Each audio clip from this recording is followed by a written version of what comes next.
Basically, when you're going through a very high pressure, so the fund was down 30-something%. The press, loves you on the way up and loves you even more to write about you on the way down. So there was a lot of very negative press. There was some litigation in connection with that Valeant investment, and I was in the middle of a divorce.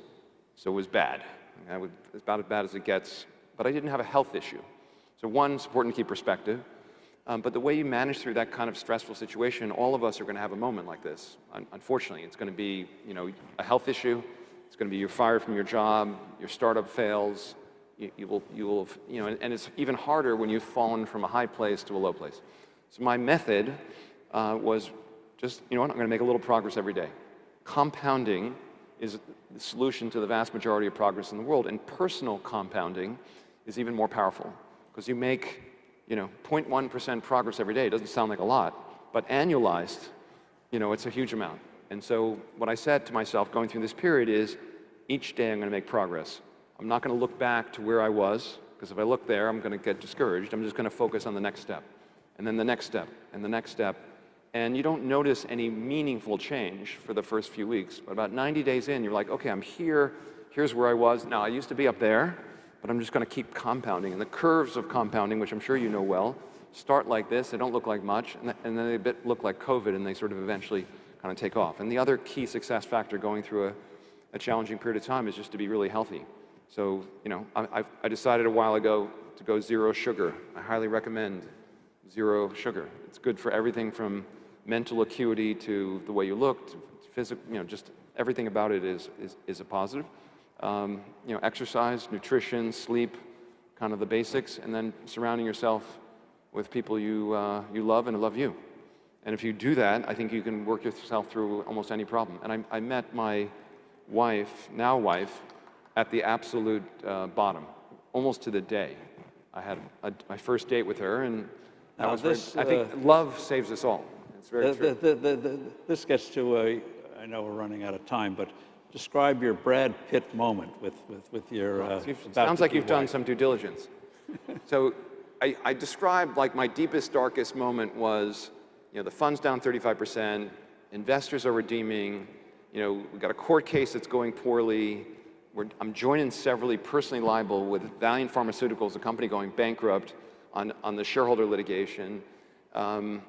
And there's not a lot of good going on. But then I meet this woman, Neri Oxman, and she's just gorgeous and brilliant and like the most loving, warm person in the world. And it's like she's my savior, and things start. And also working through the divorce and all this mess. And I finally get through, I'm starting to make some progress, and I completely fall in love with her. But she's at MIT, and I'm in New York. A little long-distance relationship. And then one day she calls me, she says, "Oh, Bill, guess who's coming to visit me at my lab?" I'm like, "I don't know. Who's coming?" "Brad Pitt." I'm like, "That's great, sweetheart." I didn't know Brad Pitt was interested in architecture. He said, "No, he's really interested in architecture and design." I said, "That's fantastic." We would text, WhatsApp, like, all the time. Brad showed up at the lab at 10 a.m. And then I kind of WhatsApped her probably at around 11, no response. Sent her another note around 12, no response. 2, no response.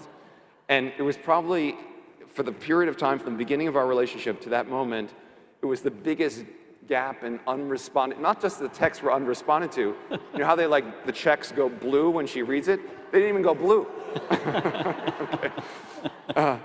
And so now it's 9 o'clock, nothing. 10 o'clock, she calls me back. And of course, they had a great day at the lab, and then went out for dinner. And so, again, this is like a pretty dark period for me. So I'm thinking, okay, I'm going to lose the litigation. The fund is going to get liquidated. A judge is going to find me guilty of some kind of crime, and Brad Pitt's going to steal my girlfriend. So it's like this. That was the bottom, okay? Oh, and yes, and Elliott Associates had built a stake in my public vehicle, which we didn't yet control, because I hadn't yet borrowed that money from JP Morgan, and another activist was going to put me out of business. It was like, if you make the list of horribles of a terrible way to go out, I mean, Forbes would have had an incredible field day with the story. But the whole thing was very motivational, And maybe that's why Jamie lent me the money. He just didn't want to see me go down like that.